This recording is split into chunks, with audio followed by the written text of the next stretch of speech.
नमस्कार, आँखी झ्यालमा तपाईलाई स्वागत छ। आज हामी काठमाडौँ उपत्यकाको फोहोरको समस्याबारे कुरा गर्नेछौँ। काठमाडौँ उपत्यकामा बेला बेला फोहोरको समस्या बल्झिरहन्छ।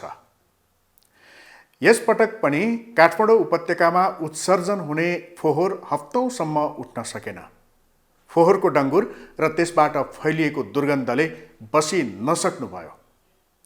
राज्य र सम्बन्धित निकायको यस्तो हेलचक्राइका विरुद्ध विगतदेखि नै पटक पटक विरोध र जनदबावका कार्यक्रमहरू भएका छन्, तर पनि यसले अझै दिगोपन लिन सकेको छैन। यसपटक पनि प्रधानमन्त्रीको कडा निर्देशनपछि मात्रै फोहोर उठाइँदैछ। गोपालजङ थापाले तयार पारेको यो विशेष भिडियो सामग्री। यो लिचेट चाहिँ जमिनको पानी अथवा खोलाको पानीलाई यसले चाहिँ प्रदूषित गरिरहने हुनसक्छ। त्यो भएको हुनाले यो ओबियस नभए पनि यो चाहिँ एकदम खतरनाक चाहिँ छ। फोहोर मैला भरेको माथिबाट गाडीको बाटो लाने हो भने त्यो कुनै पनि इन्जिनियरले चाहिँ उचित टेक्निकली हो भन्दैन। फोहोर मैलाले गरेको हो, यो नगरेको खण्डमा हाम्रो टुरिज्ममा हामीले कुनै किसिमको अरू बढ्ला भन्ने चिज लागेको छैन। तपाईहरुले जतिसुकै यहाँ बल गर्नुस्, तपाईहरु त्यो लाने प्रयास गर्नुस्, तर त्यो 5 गाविसको मान्छे चाहिँ पुरा जोरपाडीदेखि लिएर फोहोर मैला डम्पिङ साइटसम्म भएको हुन्छ जहिले पनि। बस्तीको माझमा त्यो लाउन त्यो राख्नु उपयुक्त हुँदैन। बागमतीलाई कसरी सफा गर्न सकिन्छ भन्ने बारेमा पनि केही निर्णयहरू भएका छन्।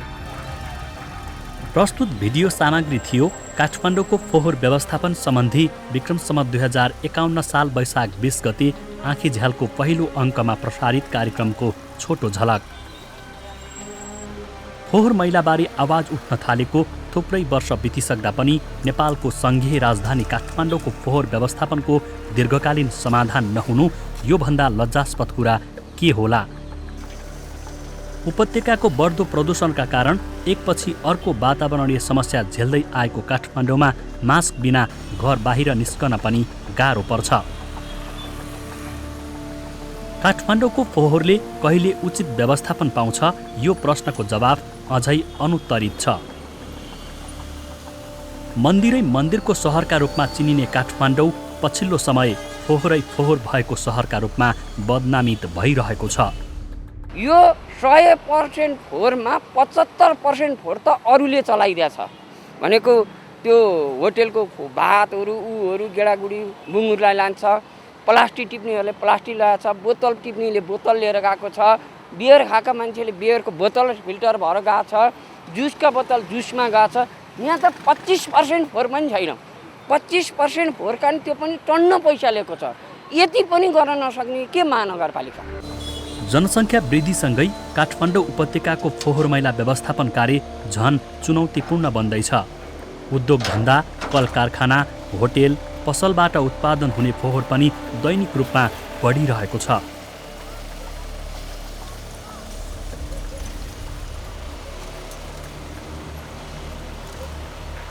एकातिर काठमाडौँको फोहोर विसर्जन गर्ने नुवाकोटको सिसडोल स्थित डम्पिङ साइट फोहोरको थुप्रोले भरिँदा अवस्था बिग्रदो छ। यो वर्ष पनि 2078 साल भदौ पहिलो हप्तादेखि काठमाडौँको फोहोर उठाउने काम बन्द भयो। काठमाडौँको फोहोर नउठ्नुका कारणहरू दुईवटा थिए। एउटा कारण बर्सातले डम्पिङ साइटको सडक हिलाम्य हुँदा गाडी नचल्नु र अर्को थियो एक स्थानीय वृद्धाको मृत्यु प्रकरण। भदौ 6 गते नुवाकोटको कक्कनी गाउँपालिका वडा नम्बर 1 की 70 वर्षीय वृद्धाको हैजाकै कारण मृत्यु भएको भन्दै स्थानीयले भदौ 10 गतेबाट ल्यान्डफिल साइटमा फोहोर लैजान अवरोध गरेका थिए। उनीहरूले मृतकले उचित क्षतिपूर्ति पाउनुपर्ने माग समेत गरे। पहिलो माग पीडितले न्याय पाउनु पर्यो। त्यो चाहिँ फोहोर मैलाकै कारण हैजाकै कारणले मान्छे मरेको भनेर डाक्टरले सर्टिफाई गरिसकेको छ। त्यसले न्याय पाउनु पर्यो। यसलाई एउटा नजिरको रूपमा भन्न पर्यो, कानुन बन्न पर्यो। अब अर्को मान्छे पनि नमर्ने भनेर त सकिन्न नि, रोगले त जो कोही पनि मर्न सक्छ नि। यसको लागि एउटा सिस्टममा बसोस्। अर्को मान्छे मर्दा यसलाई कति क्षतिपूर्ति दिने र अर्को मान्छे मर्दा कति दिने भन्ने कुरा त एउटा सिस्टम त आउनु पर्यो नि, एक नम्बर। दोस्रो नम्बर, हाम्रो यहाँ तपाईँको चाहिँ लिचेट बगाएर आउने गाडीहरू त्यसको व्यवस्थित गर्नु पर्यो। बालुवा बोक्दाखेरि चाहिँ तपाईँको टिप्परको तल चाहिँ ट्याङ्कीको व्यवस्थापन हुने, पानी चाहिँ गएर जम्मा हुने, लिचेट चाहिँ बोकाएर हिँड्न पाउने। मानव बस्तीमा त्यसरी चाहिँ मान्छेले खाना खाइरहेछ घर आँगनमा बसेर, अनि लिचेटको धारो चाहिँ सडक यहाँ 500वटा गाडी जाँदाखेरि एउटा गाडी जाँदा त्यो दुर्गन्धले 1 घन्टासम्म नाक ठुनेर बस्नुपर्ने अवस्था छ। 500वटा गाडी हिँड्दाखेरि कुन अवस्था छ? यहाँका जनताको बाँच्न पाउने अधिकारसम्म खोसिएको छ। सिस्टोलमा हैजाको कुरा चलेपछि काठमाडौँ महानगरले त्यस क्षेत्रबाट भदौ 10 गते नै 5 जना व्यक्तिको दिशा र 4 परिवारले पिउने पानीको नमुना सङ्कलन गरेको थियो। सङ्कलित नमुनाको रिपोर्ट नेगेटिभ आएको महानगरको भनाइ छ।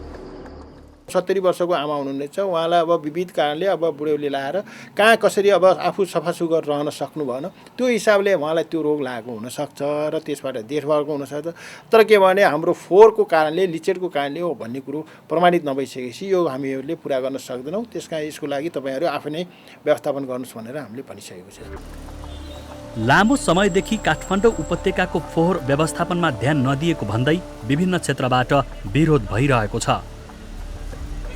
सरसफाई अभियन्ताहरूले पनि भदौ 15 गते मङ्गलबार रत्न पार्कमा साङ्केतिक विरोध प्रदर्शन गरे। रत्न पार्कदेखि थमेलसम्म उनीहरूले फोहोर सङ्कलन गरेका थिए। प्रदर्शनमा विश्व सफाई अभियान, राष्ट्रिय युवा परिषद नेपाल, नेवा लहना सामाजिक आर्थिक समृद्धि लगायतका समूह सहभागी भए। सरोकारवाला निकायले फोहोर व्यवस्थापनमा चासो नदेखाएको भन्दै उनीहरूले फोहोर टिप्दै साङ्केतिक रूपमा विरोध जनाए। वर्षै पछि हामी काठमाडौँवासीलाई 2 महिना फोहोरको डङ्गुर अथवा फोहोरको ढुनगुन्टी गनाउनेमा राखिएको कारणले यसलाई चाहिँ हामी अबबाट हामी जनता पनि सचेत भएर हामी आफैले चाहिँ सिस्टोलसम्म पनि बोकेर फोहोर फाल्न जाउँ। त्यसमा राज्यले कस्तो किसिमको, जस्तै तपाईँको अहिलेसम्म सफाइको तपाईँको बाजे बराजु पुर्खादेखि सफा गर्दै आइरहेको यो ठाउँमा अहिलेसम्म सफा भएको छैन। सरसफाई अभियन्ताहरूले सिस्डोल स्थित डम्पिङ साइट अव्यवस्थित भएकाले बन्द गर्नुपर्ने र बन्चरे डाँडामा निर्माणाधीन साइट छिटो सम्पन्न गर्न सरकारसँग माग गरे। अभियन्ताहरूले फोहोर नगरौँ, सफा त्यसै हुन्छ, म मेरो देशमा फोहोर गर्दिन, यो सुन्दर मनोरम उपत्यकालाई फोहोर थुपारेर अन्तर्राष्ट्रिय बेइज्जत नगरौँ लगायतका नारा लेखिएका प्लेकार्ड बोकेका थिए। उनीहरू काठमाडौँलाई सफा राखौँ भन्दै विरोध स्वरूप रत्न पार्कबाट फोहोर सङ्कलन गरी सिस्डोलसम्म पुगे। हाम्रो सबै सरसफाइ टिमहरूले चाहिँ नि ल आज हामी राम्रो तरिकाले एकदम सुन्दर तरिकाले चाहिँ हामी यसरी जुलुस गरेर एउटा सूचना दिउँ भनेर चाहिँ नि, अनि हामी यसरी सबै सरसफाइ गर्ने हाम्रो साथीहरू कीर्तिपुर, ललितपुर, हामी काठमाडौँवासी जस्तो कलङ्की, हामी सबै टिम मिलेर यसरी हामी फोहोरहरू बटुलेर अब हामी जुन ठाउँ छ नि त्यहाँसम्म पुग्ने गन्तव्यमा भनेर हामी हिँडिरहेछौँ। त्यसै गरी अस्तव्यस्त फोहोरका कारण दुर्गन्ध र प्रदूषण बढेको भन्दै सर्वसाधारणले विभिन्न माध्यमबाट जनप्रतिनिधिहरूको विरोध गर्दै आएका छन्।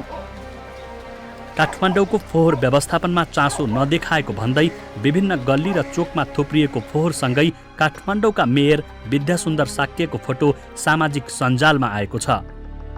वैज्ञानिक किसिमले फोहोर व्यवस्थापन गर्न नसकेको भन्दै रिसको झोकमा यस्ता तस्बिरहरू सार्वजनिक हुने गरेका छन्।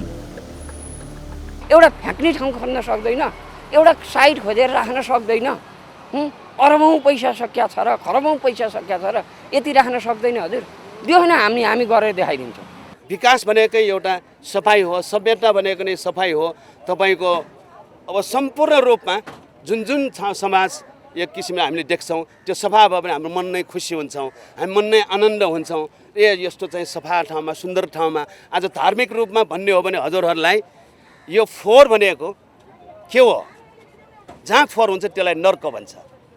तर आज हामी काठमाडौँवासी अथवा यो नेपाल सरकार अथवा यो यहाँको स्थानीय निकायहरू कुन ठाउँमा बसिरहनु भएको छ?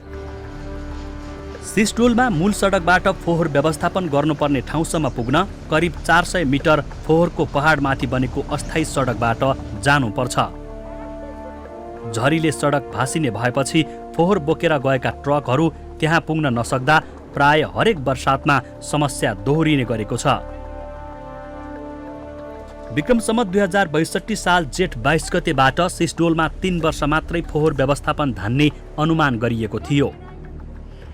ओखर पौवाको क्षमता सकिएपछि आलेटारमा फोहोर व्यवस्थापन गरिएको थियो। आलेटारको क्षमता सकिएपछि सिस्डोल ल्यान्डफिल साइटकै क्षमता बढाएर फोहोर व्यवस्थापन गरिँदै आएको छ। 3 वर्षका लागि भनेर बनाइएको सिस्डोलको ल्यान्डफिल साइडमा 16 वर्षसम्म फोहोर लाद्ने काम भइरहेको छ। सिस्डोलमा थेग्नै नसक्ने गरी फोहोर थुप्रिएको छ। सिस्डोलवासीले भने फोहोरको दुर्गन्धले आफूहरूको गाउँ नै प्रदूषित भइरहेको दुखेसो गरिरहेका छन्। फोहोरको वैज्ञानिक व्यवस्थापन गरी स्वच्छ वातावरणमा बाँच्न पाउने अधिकारको सुनिश्चितता गर्नुपर्ने माग स्थानीयको छ। सिस्डोल डम्पिङ साइडमा गाडी चढ्न नसकेर 1 दिन पानी पर्यो भने 7 दिन गाडी चढ्न सक्दैन। गाडीलाई मेसिनले काचाकुचुक बनाएर अनि ठेल्दै लगेको अवस्था छ। 7 दिनसम्म तपाईँको चाहिँ 500वटा गाडी पार्किङ गरेर चाहिँ बस्ने चाहिँ ठुलो खोलासम्म बस्छ। उहाँ सिस्डोलदेखि मानव बस्तीमा 24 घन्टा त्यसले लिचौर खोलो यत्रो खोलो चुहाएर बस्छ। अहिले पनि तपाईँले देख्नुभएको होला त्यो गाडी बसिरहेको ठाउँमा 1 दिन पानी पर्दाखेरि 7 दिनसम्म यही बाटोमा बस्ने हो ती गाडीहरू। मानव बस्तीमा बस्ने हो, मान्छे र फोहोरसँगै बस्न सक्छ कि सक्दैन। अनि वैज्ञानिक किसिमको फोहोर व्यवस्थापन भनेको यही हो त। सामान्य अवस्थामा काठमाडौँ महानगरपालिका र आसपासका नगरपालिकाबाट दैनिक औसतमा 1200 मेट्रिक टन भन्दा धेरै फोहोर सिस्डोलमा पुग्ने गरेको छ। काठमाडौँ सहित वरिपरिका 18वटा पालिकाबाट सङ्कलित फोहोर सिस्डोलको डम्पिङ साइटमा फाल्ने गरिएको छ। काठमाडौँ उपत्यकाको फोहोर व्यवस्थापनका लागि 3 वर्षको अवधिमा बन्चरे डाँडाको पूर्वाधार तयार पारेर 2065 सालबाट फोहोर व्यवस्थापन सुरु गर्ने लक्ष्य राखिएको थियो। तर लक्षित समयको 13 वर्षसम्म पनि बन्चरे डाँडाको पूर्वाधार नबन्दा झन समस्या बल्झिएको छ। प्राविधिक रूपमा टेक्निकल्ली के भयो भने यो कोभिड-19 को कारणले शहरी विकास मन्त्रालयले मैले यो वर्ष सक्ने भएन भनेर अहिले आएर भनिदिनु भयो। अलि अगाडि हिउँदमै भनिदिएको भए हामीहरूले यही सिस्डोल सेन्टेनरी ल्यान्डफिल साइटकै कहीँ न कहीँ व्यवस्थापन गर्ने हाम्रो क्यापासिटी थियो। त्यो अनुसारको समय पाइएन। हेर्नुहोस्, फोहोर मैला मानवीय गतिविधिका कारण सिर्जित समस्या हो। कतिपय फोहोर घरमै पनि व्यवस्थापन गर्न सकिन्छ। यसो गरे फोहोरको मात्रा घट्न पनि मद्दत पुग्छ। कोहिने फोहोरलाई मलको रूपमा प्रयोग गर्न सकिन्छ। नकोहिने फोहोर मैलाको पुनः प्रयोग गर्न सकिन्छ। तर यसका लागि चाहिने आवश्यक सल्लाह र सहयोग महानगरले गर्नुपर्छ। स्वयं मान्छेले नै दायित्वबोध नगरेसम्म फोहोरको उचित व्यवस्थापन सम्भव छैन। स्थानीय सरकारहरूले पनि फोहोर मैला व्यवस्थापनका लागि जनता मैत्री योजना र कार्यक्रम पनि सञ्चालन गर्नुपर्छ। फोहोर नगर्नमा चाहिँ नागरिकहरूको दायित्व के छ भने अब एउटा कुरा हामीले अहिले के बुझ्नु पर्यो भने आफ्नो घरको फोहोर चाहिँ नि घरमै जस्तो जुठोहरू पानी निस्किने फोहोर चाहिँ छुट्टै राखिदिनु पर्यो। अनि सफा चोखो त्यो ओबानो फोहोरहरू छुट्टै राखिदिनु पर्यो। त्यो भयो भने चाहिँ नि हामीलाई घरमा पनि डिस्टर्ब हुँदैन। जस्तो जे आउँछ फोहोरहरू पानी हिलो माटो सबै त्यो बोरामा त्यही कुहिन्छ र त्यही किरा पर्छ, त्यही दुर्गन्धित हामीलाई पनि हुन्छ। अनि त्यो कारणले नबुझ्ने चाहिँ र फुतफुती फ्यालिदिने हो एउटा सार्वजनिक रोडमा ठाममा। त्यो भइरहेछ। हामी नागरिकले पनि हाम्रो गल्ती हाम्रो पनि छ। दुनियाँ संसारमा कहीँ हुँदैन यसरी सडक कहाँ फाल्ने है। 15% फोहोर मात्र हो व्यवस्थापन गरेर आउने र बाँकी तपाईँको पुनः प्रयोग गर्न सकिन्छ होइन। अर्ग्यानिक फोहोरलाई मलको रूपमा प्रयोग गर्न सकिन्छ। यो हिसाबले काम गर्ने हो। तर हामीमा अलिकति भेटासी हाम्रो छतबाट पनि फाल्ने जहाँबाट पनि फाल्ने यो टेन्डेन्सी भएको नै त्यसको अन्त्य गर्नको लागि हामीहरूले सचेतना कार्यक्रमहरू 32 वडामा पनि र अन्य कार्यक्रमहरू पनि लिएर गएको छ। काठमाडौँ उपत्यकाबाट निस्कने फोहोर मैलाको दीर्घकालीन व्यवस्थापनमा स्थानीय र केन्द्र सरकारले ध्यान नदिएकै कारण समस्या झन विकराल बन्दै गएको हो। त्यसैमाथि नेपालका राष्ट्रपति प्रधानमन्त्रीदेखि उच्च सरकारी अधिकारीको बसोबास स्थल रहेको काठमाडौँ उपत्यकाको फोहोर व्यवस्थापन गर्न नसक्नुले राज्यले नै व्यवस्था गरेको पुष्टि हुन्छ। तर पनि जनताका समस्या समाधान गरी समृद्ध देश बनाउने कसम खाएर सत्ताको मातमा भत्ता पचाउँदै कानमा तेल हालेर बसेका स्थानीय र केन्द्र सरकारले फोहोरको दीर्घकालीन व्यवस्थापनको जिम्मेवारीबाट पन्छिन मिल्दैन।